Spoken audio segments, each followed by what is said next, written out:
আসসালামু আলাইকুম। আমি আফনান আপনাদের জন্য আজকে নিয়ে এসেছি রক্ত হিম করা অ্যাম্বুলেন্সের একটি ঘটনা। কথা না বাড়িয়ে আমি সরাসরি গল্পে চলে যাই। ঘটনাটির সময় ছিল ২০০৯ সাল। যার সঙ্গে ঘটেছিল তার নাম হচ্ছে রফিক। উনি পেশায় একজন অ্যাম্বুলেন্স চালক। উনি অ্যাম্বুলেন্সটা বেসিক্যালি দুটো মেডিকেল থেকে দুটো মেডিকেলের মানে রোগী বা লাশ উনি আনা নেওয়া করেন। একটি হচ্ছে মিডফোর্ড হসপিটাল, আর একটা হচ্ছে ঢাকা মেডিকেল কলেজ। উনি সাধারণত ঢাকা মেডিকেল কলেজের এদিকে বেশি থাকেন, কারণ এখানে দেখা যাচ্ছে যে রোগীর পরিমাণ বেশি, ওনার ট্রিপটাও বেশি পাওয়া যায়। এই জন্য উনি সাধারণত ঢাকা মেডিকেল কলেজের এই সাইডটাতেই ওনার আনাগোনাটা বেশি। যেদিন ঘটনাটি ঘটে ওই তারিখটা ছিল হচ্ছে মঙ্গলবার এবং সময়টা ছিল আগস্ট মাস। তো এমন একটি সময়ে, ওই সময় প্রচন্ড গরম ছিল, গরমকাল বেশ, কারণ আগস্টে তো আমাদের এখানে বেশ বাংলাদেশে কিন্তু বেশ গরম থাকে। ওই সময়ে রাত বাজে প্রায়, ওনার ভাষ্য অনুযায়ী রাত বাজে তখন প্রায় 11টা। ওনার পরিচিত একজন ব্যক্তি, যিনি ওই হসপিটালের চতুর্থ শ্রেণীর একজন কর্মচারী, সাধারণত তাদের মাধ্যম দিয়ে ওনারা ট্রিপ গুলো পেয়ে থাকেন। সেই ব্যক্তিটি এসে তাকে জানায় যে আরিচার ঘাট যেটি রয়েছে, এই ঘাটের পাশে একটি গ্রাম রয়েছে, সেই গ্রামে একটি লাশ পৌঁছে দিতে হবে। এখন তিনি জিজ্ঞেস করেন যে লাশের কি হয়েছিল, কিভাবে মারা গেল। তখন তারা বলে যে উনি এমনিতেই বার্ধক্যজনিত কারণে মারা গেছেন। তো এই কথা বলার পর উনি রাজি হয়ে যান এবং সাধারণত যে ভাড়া ওনারা ঠিক করেন অ্যাম্বুলেন্স চালকরা, দেখা যাচ্ছে ভাড়ার একটি অংশ যিনি এই ট্রিপটা এনে দেন তাকে দিতে হয়। তো ঠিক হলো যে তখন ৭,০০০ টাকায় আরিচায় পৌঁছে দেবেন। ওই সময় কিন্তু ৭,০০০ টাকা অনেক, আরিচা অনুযায়ী, যেহেতু নদী পার হতে হচ্ছে না, ফেরির খরচটা লাগছে না, সেই অনুযায়ী ৭,০০০ টাকা কিন্তু ওনার জন্য বেশ ভালো অ্যামাউন্টের একটি টাকা। তো উনি রাজি হয়ে যান এবং চতুর্থ শ্রেণীর কর্মচারীকে উনি ২,০০০ টাকা দেন এবং ৫,০০০ টাকা উনি ওনার কাছে রাখেন। এরকম একটা শর্ত হয় আর কি।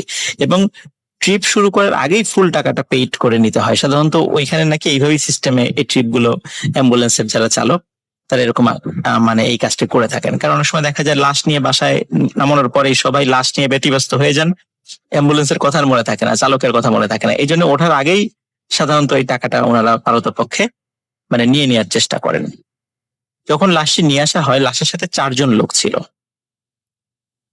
৩ জন পুরুষ এবং ১ জন মহিলা। গাড়িতে ওঠার পরপরই স্বাভাবিকভাবেই রফিক সাহেব উনি টাকা দাবি করেন এবং ওনারা কোনো ধরনের কোনো উচ্চবাচ্য ছাড়াই টাকাটা দিয়েও দেন। গাড়ি চলতে থাকে। রাত তখন প্রায় ১টা বাজে। রাত ১টার মধ্যে ওনারা মানিকগঞ্জ প্রায় পার হয়ে যাবেন এমন একটি সময়। তো হঠাৎ করে উথুলি নামক একটি জায়গা রয়েছে, এই উথুলি জায়গা থেকে সামান্য একটু পার হলেই হাতের বাম দিক দিয়ে পাটুরিয়া ঘাটের দিকে রাস্তা চলে গিয়েছে এবং সোজা রাস্তাটা চলে গেছে হচ্ছে আরিচা ঘাটের দিকে। এখন যেহেতু আরিচা ঘাট দিয়ে ওইভাবে ফেরি পার হয় না, এখন পাটুরিয়া ঘাট দিয়েই হয়। এই জন্য আরিচা ঘাটগামী ওই রাস্তাতে সাধারণত যানবাহন খুব কম চলাচল করে, দিনের বেলা তো কম চলাচল করে, রাতের বেলা তো কোনো কথাই নেই। যখন উথুলি নামক ওই জায়গাটাতে উনি আসছেন গাড়ি নিয়ে, হঠাৎ করে গাড়িতে একটি ঝাঁকুনি দেয়। সাধারণত ব্রেক করা ছাড়া যদি কোনো একটি গাড়ি স্পিড ব্রেকার পার হয়, ঠিক যেভাবে ঝাঁকি লাগে, অমন একটি ঝাঁকি লাগে, একটি ঝাঁকি অনুভূত হয় গাড়িতে। তখন ঝাঁকি খেয়ে সাধারণত দেখা যাচ্ছে যে গাড়ির যাত্রীরা একটু কথা বলে ওঠেন যে এই আসতে চালাও। তখন রফিক সাহেব দেখলেন যে না, ওনারা কোনো কথা বললেন না। এবং রফিক সাহেব একটা বিষয়টা খেয়াল করলেন যে যখন উনি তো এর আগেও এখানে আসছেন, ঠিক যে জায়গাটাতে গাড়িতে ঝাঁকি লেগেছে এখানে কোনো স্পিড ব্রেকার ছিল না, কোনো উঁচু জায়গা ছিল না, তাহলে হঠাৎ করে ঝাঁকি লাগলো কেন? উনি চিন্তা করেন হয়তো বা চাকার নিচে কোনো ইট বা শক্ত কিছু পড়েছিল, এই জন্য ঝাঁকি লেগেছে, উনি খেয়াল করতে পারেননি। উনি আর ৭-৫ ভাবেননি, উনি সোজা চলে যাচ্ছেন। তো উনি যখন আরিচার রাস্তা দিয়ে ঢোকেন, এই জায়গাটা কিন্তু খুবই নীরব। যারা ওই রাস্তায় কখনো চলাচল করেছেন, এমনকি দিনের বেলাতেও, তারা কিন্তু আপনারা জানেন যে রাস্তার দুই ধারে এখনো পর্যন্ত তেমন কোনো মানব বসতিই নাই। দীর্ঘ পথ কোনো মানব বসতি নেই, একদম ঘাটের কাছাকাছি গিয়ে গ্রাম রয়েছে। কিন্তু তার আগ পর্যন্ত রাস্তার দুই ধারে ওইভাবে কোনো আপনারা বসতি দেখতে পাবেন না। এখনো তো সামান্য কিছু হয়েছে, আগে তো সেটাও ছিল না। উনি যখন যাচ্ছেন, প্রায় 1 কিলোমিটার পার হওয়ার পর হঠাৎ করে একজন পুরুষ যাত্রী, যিনি ওই লাশের সাথে ছিলেন, তার আত্মীয়, উনি বললেন যে এই ড্রাইভার, গাড়ি থামাও। তখন রফিক সাহেব গাড়িটা থামিয়ে দেন। উনি ভাবেন এখানে হয়তোবা তাদের বাড়ি, এখানে হয়তোবা নামবে তারা। ওই ব্যক্তি রফিক সাহেবকে বলেন, আমরা লাশ নিয়ে এখানেই নামবো। রফিক সাহেব স্বাভাবিকভাবে গাড়ি থেকে নামেন, পেছনের যে ব্যাক ডালাটা আছে সেটা খুলে দেন এবং স্ট্রেচারে করে লাশটা নামান। নামানোর পরে রফিক সাহেব অবাক হয়ে দেখেন যে আশেপাশে কোনো ঘর বাড়ি নাই। তখন জিজ্ঞেস করলেন যে আপনাদের বাড়ি কোথায়? এখানে তো আশেপাশে ঘর বাড়ি দেখছি না, আপনার লাশ নিয়ে যাবেন কিভাবে? আপনাদের কোনো আত্মীয় স্বজন তো এখানে দেখছি না। তখন ওনাদের মধ্যে একজন বলেন যে সে চিন্তা তোমাকে করতে হবে না, সেটা আমরা দেখব, তুমি চলে যাও। যেহেতু উনি আগে থেকেই টাকা পেয়ে গিয়েছিলেন, সুতরাং তার কোনো উচ্চবাচ্য ছিল না, এই জন্য উনি ওইখানে গাড়ি ঘুরিয়ে আবার ঢাকার উদ্দেশ্যে রওনা করেন। উনি যখন রওনা করছিলেন, রওনা করতে করতে ঠিক উথুলি যে স্ট্যান্ডটা, বাস স্ট্যান্ড যেটা আছে, সেখানে আসার পরে দেখলেন যে 4 জন লোক হাত ইশারা করে তাকে থামতে বলছে। উনি অবাক হয়ে দেখলেন যে এই 4 জন লোক তো সেই 4 জন লোক যাদেরকে উনি এই মাত্রই নামিয়ে দিয়ে এসেছেন, এবং তাদের সাথে একটি লাশও রয়েছে। উনি খুব অবাক হন, উনি গাড়ি থামান, উনি জিজ্ঞেস করেন কি ব্যাপার, আপনারা এখানে? আপনাদেরকে না একটু আগেই নামিয়ে দিয়ে আসলাম। তখন ওনারা বলেন, কি বলছেন আপনি? আপনি তো উথুলিতে আমাদেরকে নামিয়ে দিলেন, জোর করে আমাদেরকে নামিয়ে দিয়ে আপনি সোজা চলে গেলেন, এখন আবার ঘুরে আসছেন, আমরা এখন এই লাশটা কিভাবে নিয়ে যাব?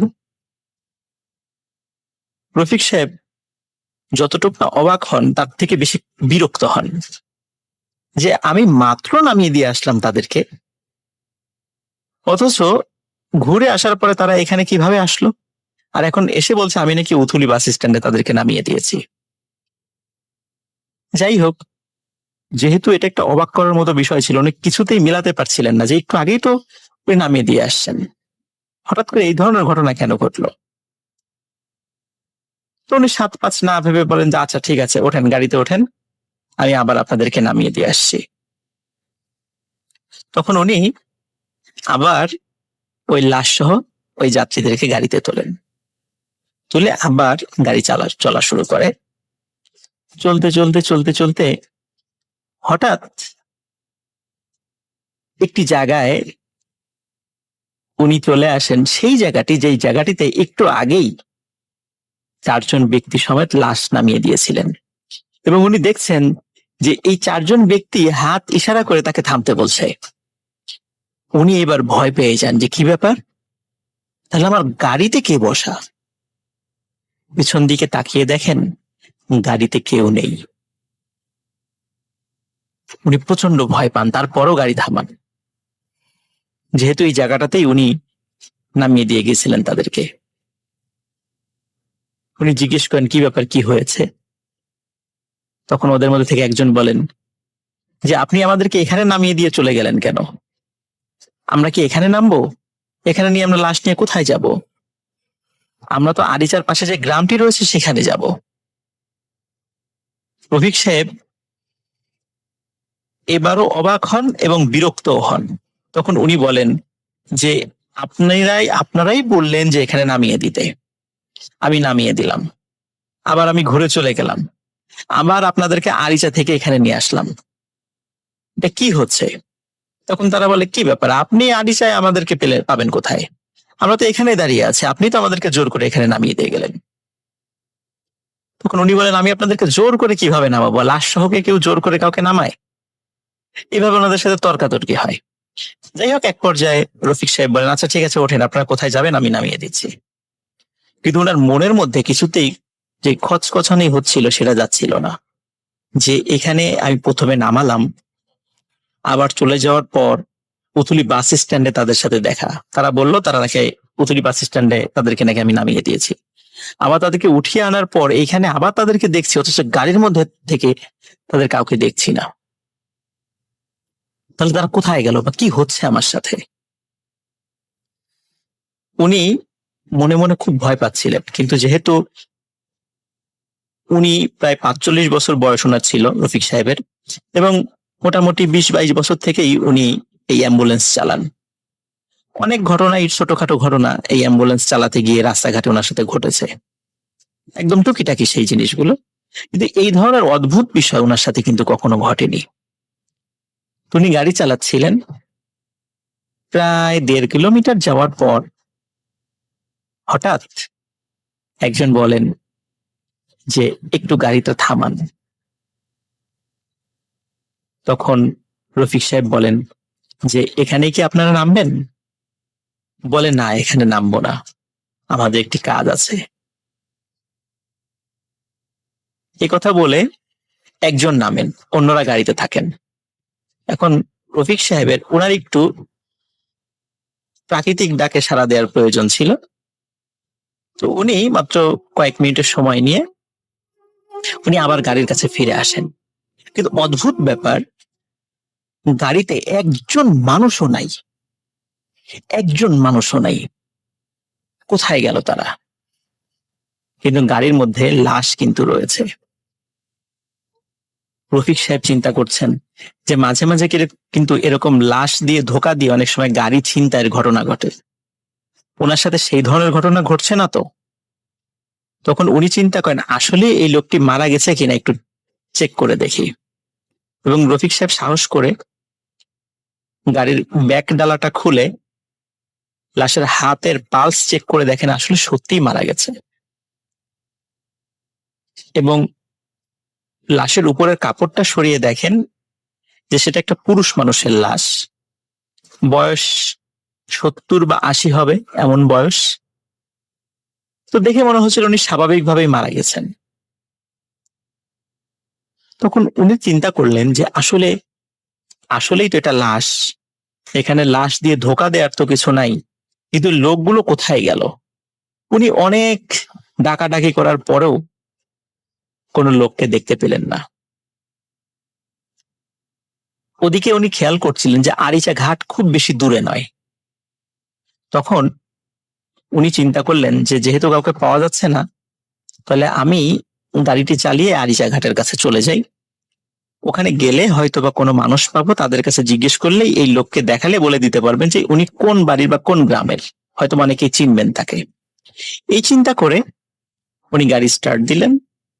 গাড়ি স্টার্ট দেওয়ার পর উনি আরিচা ঘাটের কাছে চলে আসেন এবং দেখেন ওখানে বেশ দু একজন লোক, বিশেষ করে ওই যারা বাজারের যে পাহারাদার বা চৌকিদার, তারা সেখানে আছে। তখন গাড়ি থামিয়ে তাদের একজনকে ডাকলেন। ডাকার পরে বললেন যে আচ্ছা আপনি কি বলতে পারবেন এই যে ভিতরে আমার গাড়ির মধ্যে যে লাশ রয়েছে এটি আপনাদের এলাকার কার লাশ? তখন দুইজন চৌকিদার খুব অবাক হয়ে রফিক সাহেবের দিকে তাকান, বলে যে লাশ কোথায়? লাশ? তখন এই যে আমার গাড়িতে। আপনার গাড়িতে তো কোনো লাশ দেখছি না। সত্যি রফিক সাহেব পিছন দিকে তাকিয়ে দেখেন গাড়িতে কোনো লাশ নেই। রফিক সাহেব মারাত্মক ভয় পেয়ে যান। ভয় পাওয়ার পরে ওই চৌকিদারকে সবকিছু খুলে বলেন যে এই ঘটনা ওনার সঙ্গে ঘটেছে। তখন চৌকিদার বলেন যে আমরা তো এই গ্রামের খুবই পুরাতন বাসিন্দা, এখানে এমন কোন লোক মারা গিয়েছে বলে তো আমরা জানি না। একথা শুনে রফিক সাহেব চিন্তা করেন হয়তোবা ওনারা জানেন না, এটা হতেই পারে। কিন্তু এই যে ঘটনাগুলো ঘটছিল এগুলো আসলে কেন ওনার সাথে ঘটছিল উনি কিছুতেই বুঝতে পারছিলেন না, কোনো হিসাব মিলাতে পারছিলেন না। উনি ওই দিন আর গাড়ি নিয়ে ঢাকায় যেতে পারেননি। উনি মানসিকভাবে খুব বিপর্যস্ত হয়ে পড়েন এবং ওনার ওই বিপর্যস্ততা দেখে আরিচা ঘাটের দুইজন চৌকিদার তারা তাকে গাড়িটা পার্কিং করার ব্যবস্থা করে এবং রেস্ট নেওয়ার জন্য তাদের যে বিশ্রামের যে জায়গাটা আছে সেটা ছেড়ে দেয়, বলে যে আপনি এখানে বিশ্রাম করেন। এবং বিশ্রাম করার পর সকালবেলা যখন উনি ওঠেন রফিক সাহেব, তখন আশেপাশে অনেক লোক আসে, সবাই কৌতূহল হয়ে তাকে প্রশ্ন করতে থাকেন যে আসলে কি ঘটনা ঘটেছিল। উনি আবারও সেটা খুলে বলেন। তখন একজন লোক বলেন যে হ্যাঁ, আমাদের পাশের গ্রামে একজন মুরব্বী মারা গিয়েছে, কিন্তু সে যতটুকু জানে যে রাত প্রায় 3টার দিকে তার জানাজা হয়েছে এবং জানাজা করার পর তাকে কবরস্থও করা হয়েছে এবং তাকে নাকি একটি মাইক্রোবাসে করেই নিয়ে আসা হয়েছিল। উনি খুব অবাক হন যে আসলে আমি তাহলে কার লাশ নিয়ে আসলাম। তখন উনি বলেন যে আসলে এই লাশের বাড়িটি কোথায় আমাকে দেখাতে পারবেন? তখন একজন লোক ওই বাড়িতে নিয়ে যায় তাকে। বাড়িতে নিয়ে যাওয়ার পর উনি লক্ষ্য করেন যে চারজন লোককে উনি নিয়ে এসেছিলেন, সেই 4জন লোক ওই বাড়িরই আত্মীয় স্বজন, কিন্তু এই 4জন লোক ওই ড্রাইভারকে চিনতে পারছে না কিছুতেই। তখন ড্রাইভার বললেন, বিশেষ করে রফিক সাহেব, যে আমি তো আপনাদেরকে কালকেই নিয়ে আসলাম, লাশের সাথে নিয়ে আসলাম, এই ঘটনা ঘটলো। তখন ওনারা বললেন, না তো, আমরা তো আপনার গাড়িতে আসিনি, আপনার মাইক্রোবাসের কালার হচ্ছে কালো, আর আমরা যেই মাইক্রোবাসে এসেছিলাম সেটার রং সাদা, আমরা তো আপনার গাড়িতে আসিনি। তখন রফিক সাহেব চিন্তা করলেন যে তাহলে এই যে ওনাদের কাছ থেকে যে টাকাটা পেয়েছিল সে টাকাটা তখন ওনার পকেটে। তখন যে এই যে আপনারাই তো আমাকে টাকা দিয়েছেন, বলে না তো, আমরা তো কোনো টাকা দেইনি আপনাকে। এবার আর রফিক সাহেব উনি ওনার সেন্সটা ধরে রাখতে পারেন না, উনি ওখানে আবার সেন্সলেস হয়ে পড়ে যান। ঘন্টাখানেক পর যখন ওনার জ্ঞান ফেরে, তখন রফিক সাহেব ওনার বাড়িতে ফোন করেন। ওনার বাড়ির থেকে লোক আসার পর সেই ব্যক্তি গাড়ি ড্রাইভ করে রফিক সাহেবকে ঢাকাতে নিয়ে যান এবং এই ঘটনার পর দীর্ঘদিন উনি অ্যাম্বুলেন্স চালাননি। পরে মানসিকভাবে সুস্থ হওয়ার পর আবার উনি অ্যাম্বুলেন্স চালান। উনি কিন্তু এখনো অ্যাম্বুলেন্স চালান। উনি এখনো ঢাকা মেডিকেল, মিটফোর্ড বা সোহরাওয়ার্দী এখানকার রোগী বা লাশ উনি আনা নেওয়া করেন। তবে ওনার সাথে মাঝে মাঝে কিছু ছোটখাটো কিছু ঘটনা ঘটেছে, কিন্তু এই ধরনের অদ্ভুত ঘটনা কখনো ঘটেনি।